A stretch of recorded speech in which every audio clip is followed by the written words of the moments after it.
Author presents Back and Forth with NEVS and Sven, a program of writing rants and rebuttals. Many writers I have met, including myself, have a dream that they'll be able to support themselves on their writing.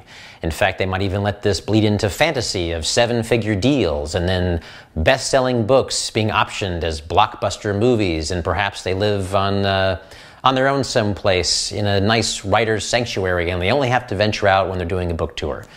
It's a nice dream. And I'll admit that I've probably fantasized about some of these elements more than is healthy. It's good to have a dream. In fact, it's good to use that dream to set your goals, but it's also good to be pragmatic and realize that the majority of all of us are going to need a day job. And those who are actually making money writing are probably just scraping by, and they're spending a lot of time marketing their books.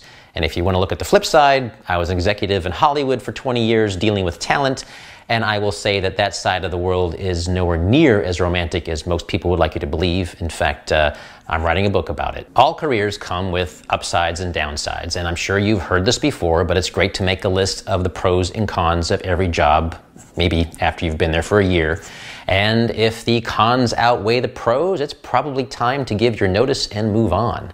Personally, I have changed careers 3 times in my life, and I'm ready to change it again if need be, just to support my habit. If you love to write as much as I do, then your list of pros will always outweigh the cons. And even if you can't quit the day job and the marketing you're doing for your book is maybe subpar or not living up to your expectations, you'll still find a way to make it work. Stick with it. If this wasn't a passion, I would not be standing here talking to you right now.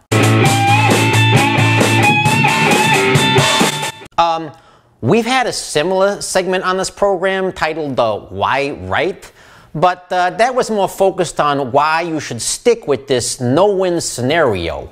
Today's topic is for the ones that already admit that they're drug addicts and they want to be writers anyhow. And you know what I say? Good on ya. Now, let's talk about the dream without any sugarcoating.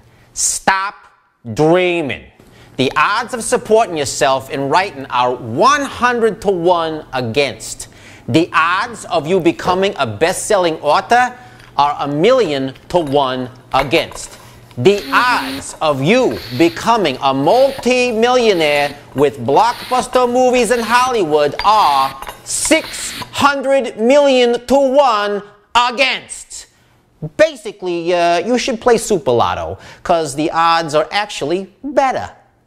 Unless you've got a parent or a spouse or a partner who's willing to support your drug habit full-time, you better find a day job that gives you the same time and sanity you need to keep your habit up, you know what I mean?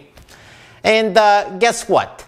Like an addict, your friends and family will become less supportive with each year that passes and with each book you produce, unless you show results. The world, your friends, and even your family will stop noticing. You will fall into the failure category, and everyone will either call you a freeloader or insist you stop becoming pragmatic about life.